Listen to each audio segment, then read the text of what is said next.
Hi, I'm Matt from hockeyreviews.ca, and this is the Brian's Optik 3 blocker review. So graciously, Brian's allowed me to borrow this demo set so I could make content on and do a review on for the whole set. So we have the glove as well and the pads, which I've used in a bunch of games. Did some testing with the puck machine and took a look at so I can talk about it and do a review on this. So huge thanks to them for allowing that to happen. Now this is the third set of optics that I have ever used. I had the Optik 1, liked it, thought they need some changes, especially the blocker. Optik 2, solid improvement. Still I went a custom route with the blocker to add some things I really liked in it. So now we're on Optik 3 and this one is just totally bone stock and what they came up with and some of the changes that they have made. Pretty big changes since the Optik 1, so we'll take a look at all those and see how far this blocker has come and to see how well this does. So unfortunately, I sold my Optik 2 set, so I can't do a comparison side by side to show the differences between the two and to see kind of what changes were made on this set. So I'm gonna have to go by memory a little bit there. I didn't think I would actually be able to review this set, so that's why I ended up moving on from the Optik 2 set. Unfortunately, timing didn't work out there, but I'll do the best I can on memory and talk about some of the features on here that I like and that I think have improved on. So obviously starting with the most important factor, and that is the graphics. And this is one of the most polarizing graphics I have seen in the hockey industry. And actually I shouldn't say that. I should say just I haven't heard many good things about this graphic, unfortunately. It is very Transformers. It looks a lot like robots. Honestly, there's not a whole lot you can do with this in terms of making it kind of clean or doing shapes and stuff. So this single piece in the middle really kind of blocks off it. Obviously it's a block, but it really limits how much you can really do with this graphic in terms of breaking up the sections, because that piece is just always there and it isn't divided in any way. So you can't kind of do upper and lower halves. You're kind of stuck with these little daggers and these pieces on the sides and then kind of here. Now this graphic is also very limiting in the fact that both sides kind of have to match each other. So if you do this piece right here, it always comes on this piece, that piece always with this piece. Obviously you have this one massive piece in the middle, and then same with here. So this is one piece always, and then these are separate colors here, where you can't just do either the inside piece either. I think this graphic could have been kind of interesting if you wanted to just do like these two right here and leave that one blank, or and then do like the top corner or something, but they're kind of symmetric on both sides, so you have to choose each one and each one. The reception that Brian's has got for this graphic is pretty telling, and honestly, I'm going to be very blunt with this. One of the reasons why I didn't buy this set, and I was really thinking about buying the Optik 3s and kind of changing some specs on the Optik 2s to make them what I really wanted. I did this graphic and I just could not get a version that I actually liked. I actually think Shoshorskin's, can't say his name, graphic when he first wore these, like right at the beginning of the year, where I think it was just these daggers, was one of the nicest looking ones I've seen of this set. It is just kind of busy, and unless you have that Transformers type looking thing, or this would kind of work for Arizona Coyotes if you do kind of stuff like this and like this, it could kind of look like a cactus, but if you don't, it's just very, very limiting overall, and I just couldn't get something to work and something that I really liked. And I like crazy graphics, but I also like to have some kind of flows to them sometimes, and that just unfortunately wasn't the case here.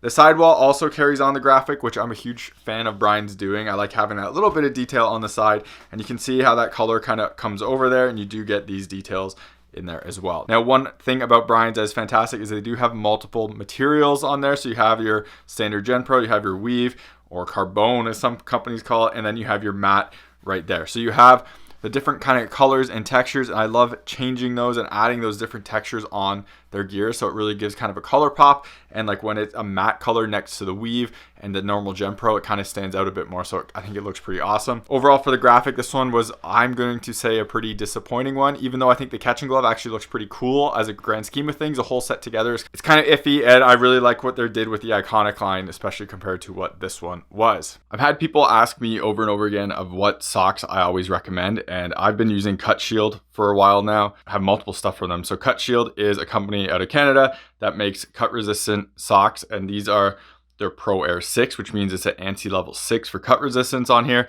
They also make pretty awesome slash guards and wrist guards. You see them in the NHL a lot. Basically look for this gray material under players' gloves and under their elbow pads, and it's probably Cutshield. This version of it has an Evo Shield piece in, so you have slash guard and it's skate cut resistant. This stuff is fantastic and I absolutely love it. I've been using it for a long time. Did a full review of it up there so you can check it out. But I now have a coupon code with Cutshield, so if you want to support the channel, you can check out the link in the description to Cutshield, buy some socks, which I think are honestly one of the better socks on the market. I absolutely love them. They're pretty thin and they are cut resistant and they're not too hot either. And I have no issues with these whatsoever on my custom skates where I need a really thin one. You can see how you can basically see my skin through them, so they are thin on here. And this part doesn't really feel or get that hot compared to some of those Kevlar socks. So I absolutely love this material. So check them out. I always recommend them. Use my coupon code. You get 25% off and it helps support the channel so I can keep making videos and making more content. Otherwise, if you want to support the channel without buying anything, check out links in the description to Patreon, buy me a coffee. Everything through there comes again back into the channel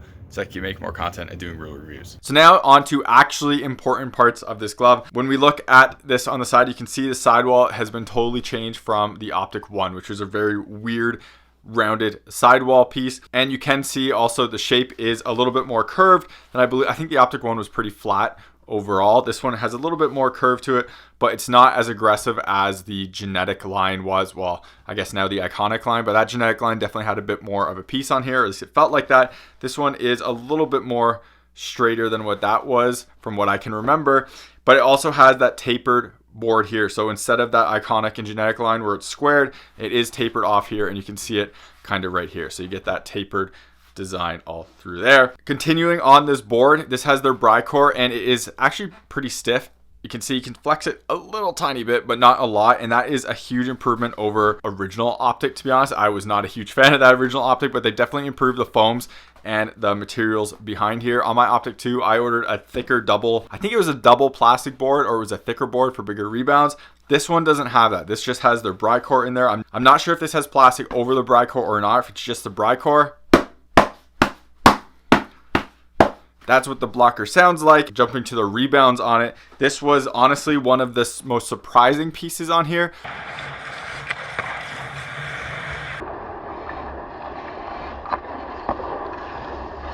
Because I noticed with the genetic glove I use, which is the genetic 5, I really enjoyed the rebounds on it. I thought they weren't massive and like Bauer crazy or anything like that, but they're a big improvement over the genetic 4, and they're very, very controllable. So I found anything on the board, I could kind of control where it went to, especially when it kind of went up there. I really liked the balance and everything on it. This blocker was very, very surprising because I found the rebounds on it were pretty dead. This was one of the softest rebounding blockers I've used in a while.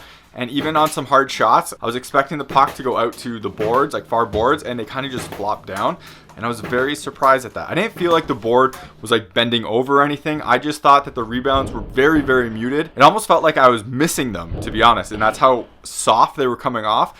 There were a few where I got them like perfect and I punched them out the right way and they went pretty far. But overall, I was pretty disappointed with how the actual rebounds were coming off of this, especially with this line kind of being more of their butterfly pads with the stiffer and everything, and with the bigger rebounds on the pads. I expected more out of this, to just be totally honest. And I was just simply disappointed with how hard the rebounds came off this and how overall soft the board kind of felt. Like the board itself didn't feel like it was flexing or anything. When pucks hit it, it just felt like it was absorbing a lot of the impact instead of really punching them back out there. One absolutely huge improvement that Brian's has made on their Optik boards is this sidewall. It is a lot stiffer than what they used to have. Before, I could fold this in half and you can bend this a little bit. Before, I could actually fold it in half. It had foam in it that was so soft and pretty useless, to be totally honest, where this is a lot stiffer, and including here, it's a lot stiffer than what it used to be. And then when you put your hand in there as well, it kind of helps bunch that out a little bit, and pucks will generally hit that. It's not a Bauer thing where it's just totally stuck in some other blocker boards,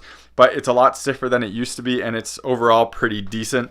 Maybe I would prefer some more stiffness in here and leave kind of this stiff of a board on the iconic line, and maybe make this one a little bit stiffer and harder because of just differentiating those lines a bit. But it's a lot better than what it used to be, and it's solid, and I have no problems with it. I stopped a bunch of pucks right here with it. Didn't notice any issues. On that sidewall as well, you do have multiple pillow pieces, one in the thumb here and then one right here, which we can unvelcro all the way down and take it out if you really wanted to, so you get some more space in there. That will move a bit more, but this is a kind of nice padded Velcro piece in there that I'm a fan of, just to add some more protection and comfort on the side of the glove. Since we just talked about the other pillow, we'll talk about the thumb pillow as well. Just a really nice soft padded thumb piece in here that adds some more cushioning to that thumb. So pucks hit that, they're going to be dampened by that pillow, as well as the plastic piece right here. Or I don't know if it's plastic or just really hard foam. I think there's a plastic in there, but just added extra protection and giving you more dampening in there. But you can open that up if you want to have a more loose feeling. The thumb itself is, you can see how it's kind of separated from here. So it's not really like those flex thumbs you sometimes see in gloves, but it kind of moves with it and feels totally fine to me. And looking at the cuff and the inner foams and everything, we have this decently padded backhand piece here, which is this nice gray Nash. And this is pretty standard for Brian's. It's almost similar to their palm, if not the same material. It's pretty comfortable. It's nothing crazy, but it's solid, and I like Brian's using it. It does have a pretty soft, nice pillow in there, which you can see is back behind here, right here, and it's separate from what this palm is itself, but that does feel really nice and comfortable, and it's pretty snug in your hand. And you can just adjust that with the boa and other straps in there, but it does feel pretty nice on the backhand. When I did my shot testing on here with the puck machine at 80-ish miles an hour, I did feel pucks through it. It didn't hurt, but I felt it through it. So it's pretty good. It's good enough. It's not the best one I use, but it's definitely better than blockers like that ultrasonic, where I felt a lot slower shots than that and it was uncomfortable. So this is a decent amount there, and the padding in there is pretty decent. And going on to that cuff, it's a very simple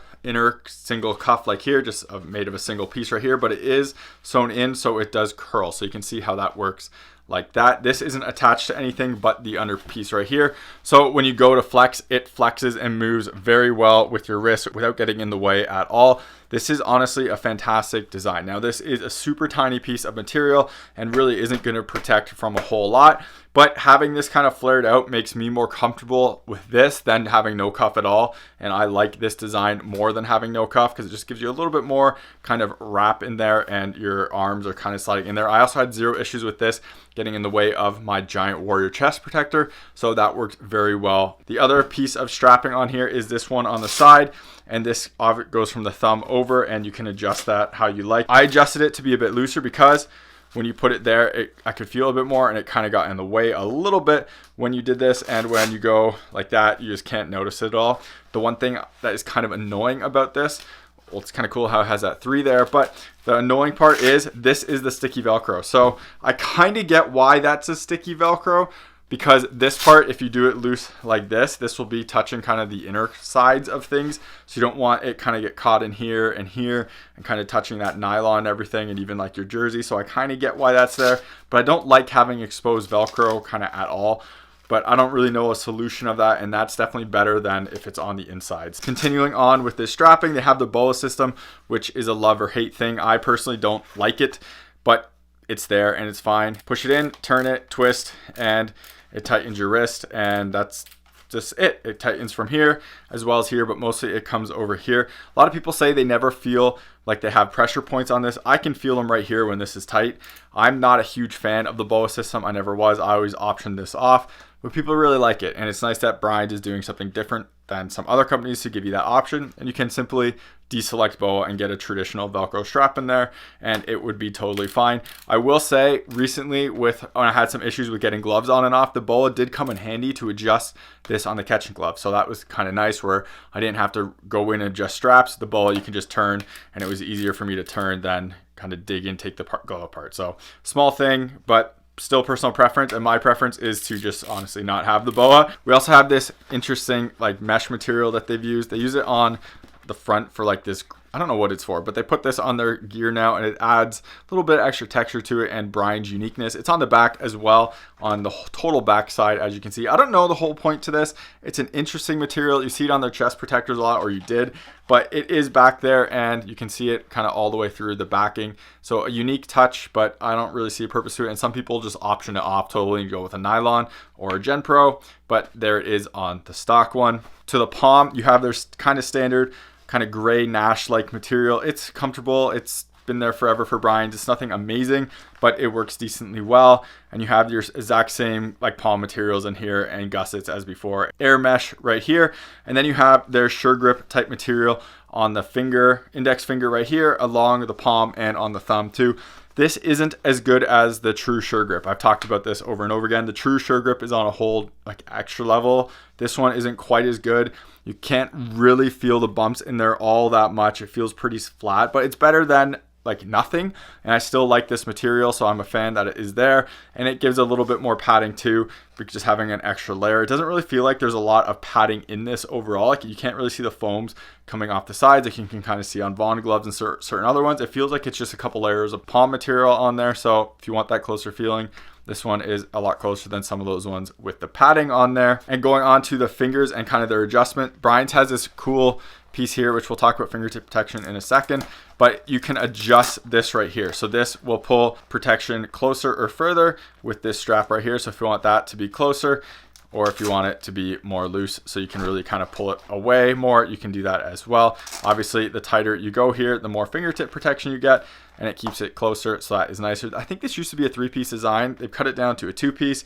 It doesn't really accordion as much as I feel like it did in the past, but it's still okay. And then you also have that piece up here as well, going right here. This fingertip protection as well, pretty thin, but still padded on kind of that side as well. But it is pretty thin. You can see the foam's flexing there. Obviously, this isn't designed to take a direct puck impact.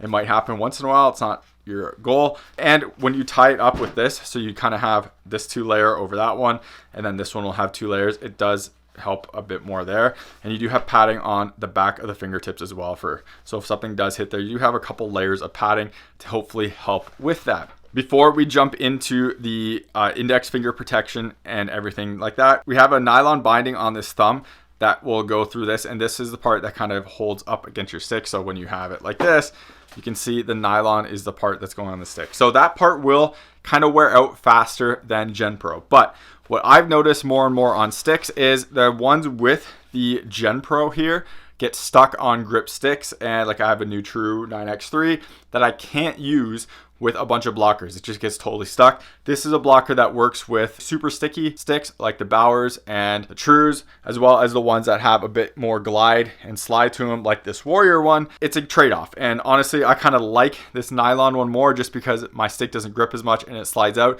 Even though you are sacrificing a bit of durability there, I'm still more of a fan of this than my stick getting stuck or me having to shave down the grip on the stick. So this is a kind of trade-off that you got to figure out. There's no wear, like as in it's falling apart, but you can see some discoloration on there. Now, index finger protection, and this is kind of up the paddle on this, is not the best. You can see the gap it creates. You really have to turn your hand really far over and kind of grip the hand over to get really any puck protection on there. You can see it's a gap, but that tooth kind of comes down with it. But when I use it, which is kind of sitting like this, it definitely doesn't do a whole lot. So that's a bit disappointing there. It would be a little bit better if it had more of a tooth there, but the problem is if you hold it like this, then that tooth is kind of going to get in the way, and you kind of have to manage that. So they're designed like this, definitely not the greatest, and it can definitely fit under there. Now, while this piece isn't the best for that, Brian's does a decent job of having this piece right here, which will help with that protection, as well as a padded piece right here. So this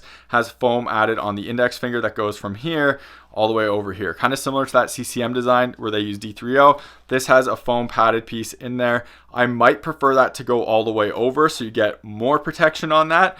But you can see that's kind of the impact point right here. So it makes sense that that is beefed up for some padding and protection on there. You can see some marks right here. I don't know if that was me or someone else, but there are marks on there. So it definitely gets hit. So nice that it's padded there, but it could be better with this design. Maybe put another piece underneath that kind of blocks that off a little bit more, but then you kind of get into that whole getting stuck on the stick, so you gotta decide. Personally, I use paddle wedges and it fixes that issue totally. And right here as well, the fingertip padding and coverage is just okay. This piece covers a little bit on here, but because it's not really connected to the tip, it kind of can float a bit. Yes, you can adjust this so it is tighter, and you get a bit more right there, but it's not absolutely amazing. It's overall decent, and I would say good enough. You're not really losing a whole lot. This one though, you can definitely see even at its tightest, your fingertips are still exposed, and it doesn't really come down all that much. I really do feel like that accordion, I think it was like the Genetic 2 line maybe, had like 3 pieces and came down. I thought that was a bit of a better design, especially if you do this loose. You kind of come down and it doesn't really come down all the way. So those fingers are going to be exposed from pucks or from getting jammed on the post and things like that. So I really do wish that came down more, or this was also bigger. I think if they had a connection piece kind of down here, keeping it closer to your fingers, it'd be a bit better, and it would help with that accordion piece, but unfortunately they don't. With that said, I love how they do their connection pieces. So you can see this is connected through a piece of Gen Pro, kind of like an anchor right here. And the reason that's great is because when you pull it down, it doesn't turn the finger at all. So the finger stays totally straight because the force is being pulled on the back kind of on an equal spot, so it doesn't twist it or anything, so you end up landing on the gussets. So overall, it's a pretty good design, but I think they could, and I kind of wish they kind of changed this a bit more to do a bit more coverage on there. Coretech, which are core shorts, and people have heard of these before. They were labeled under Under Armour before. Now Bauer sells hockey specific one, but Core themselves sell their own line of pants and supportive clothing and apparel. Basically, this stuff helps you with growing strains, growing pulls, and helps keep your hips tight and everything like that. And speaking of injuries, I kind of pulled a groin playing in the playoffs a few months ago and have had to keep using these Coretech shorts to make sure my groin doesn't get worse. When I don't wear them, I can feel it and it hurts kind of to walk the next day. With these, keeps everything nice and tight and keeps everything from stretching out too far and getting injured. So these have been a huge savior for me. Check out the link in the description to their website and use my coupon code that's in there to get a discount, and I'll put it on the screen here. It helps support myself and the channel so I can make content and doing real reviews, but also you get a solid product that I use all the time. One thing Brian's has always been really good at is paddle down, and that's no difference here because these finger pieces are pretty small and it kind of has that accordion piece. You go down and it covers pretty fine, and the puck isn't going through it at all. You'd really have to kind of tilt on the backside, but if you go down, straight down, you're good all the way through, and Brian's has been good with that for a while now. So once again, we get on to the weight and the balance of this glove. And again, I'm not weighing this because people care way too much about weights. I've had people actually ask me about hundreds of grams in skates and pads, and it doesn't matter. This is fine. It is heavier than what I remember the Optik 1 line being. It's heavier than some other gloves I've used maybe recently, but when you put it on, the balance feels totally good and it feels very light on your hands, and it feels good overall. My Optik 2 was way heavier than this because it had that thicker plastic insert in there for the board, and it was honestly a pretty heavy blocker. This one is way lighter, feels way better on your hands, and is pretty solid. I thought the Genetic V blocker was honestly really, really good for balance. It felt fantastic. This one feels pretty close to that. When making saves with this, I didn't really feel like the board was tipping over or anything. It felt totally fine. I felt like it was kind of controlled. That said, the rebounds I talked about did not feel controlled, and they kind of just died when I expected them to go out more, but it was overall okay, just wasn't anything amazing. And with the hand position, it's pretty like decently high up here. You can see with the fingers come not even close to the bottom of the board, so they kind of come up here. So you do have a bit of the board kind of overhanging, but you don't have real issues with this kind of going in over there. It doesn't come up like crazy high here, so your fingers aren't down, but it's also not crazy low either, so you have it like down here. It's overall pretty neutral. I would have to get a Iconic or Genetic next to it to see if there's any difference in hand position really, but I wouldn't have any issues using this, and it would be totally fine. I wouldn't adjust it at all personally. I do like my Bauer two-piece. That's kind of a lower hand position than this, so you get a little bit different balance points, but with this, I'm totally fine with it, and it feels solid. Overall, this blocker isn't that fantastic, to be just totally honest. I have a hard time recommending this one, especially when the Genetic line I thought was just honestly better than this. The rebounds and stuff were more controllable and better. The graphic was better, but if you want the whole matching set, you could just, I guess you could get this one on the Iconic one, but everything on that Genetic just felt better, to be totally honest. This blocker doesn't really do anything that makes you need to get it. The BOA, some people really like that and is good. Brian's has fantastic custom options. You can do custom graphics if you want to. It'll cost a lot of money, but you can do it. You can also put extra plastic in here to do your rebounds. You can get rid of the BOA if you want it. You can get intermediate pumps. So Brian's is really good with that, and their quality is also pretty fantastic as well. They are known as the custom goal company. Like, I've had fantastic sets from them and I've really liked them, but this blocker just doesn't really have that amazing performance and thing that makes me say, yes, this is better in some way than other blockers. And I still think their other line is, or at least the Genetic 5 I use. I haven't used Iconic yet, so at least the Genetic 5 was just honestly better than this overall. So something that I can't really wholly recommend on here, and I would definitely recommend people to check out other kind of gear. It's one where it's fine to use if you really need the full matching set and you want to buy it off the shelf type thing. It's not going to be like unbelievably bad or anything unless there's like issues with that board, but they use that board in the Genetic. I haven't really heard anything, and I can't really see that being a massive issue. But overall, yeah, just kind of a meh thing here and kind of unfortunate. Now, huge thank you to Brian's for letting me review this and take a look at this.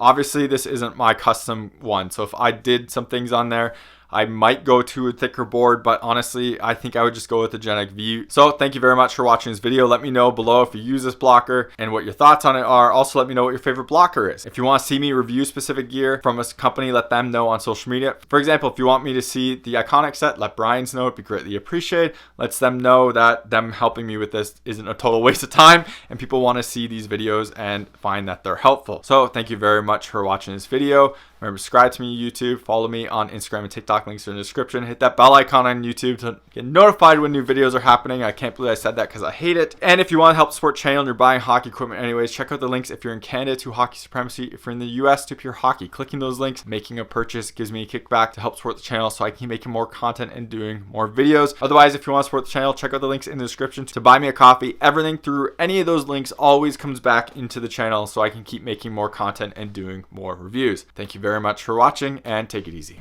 You're watching HockeyReviews.ca.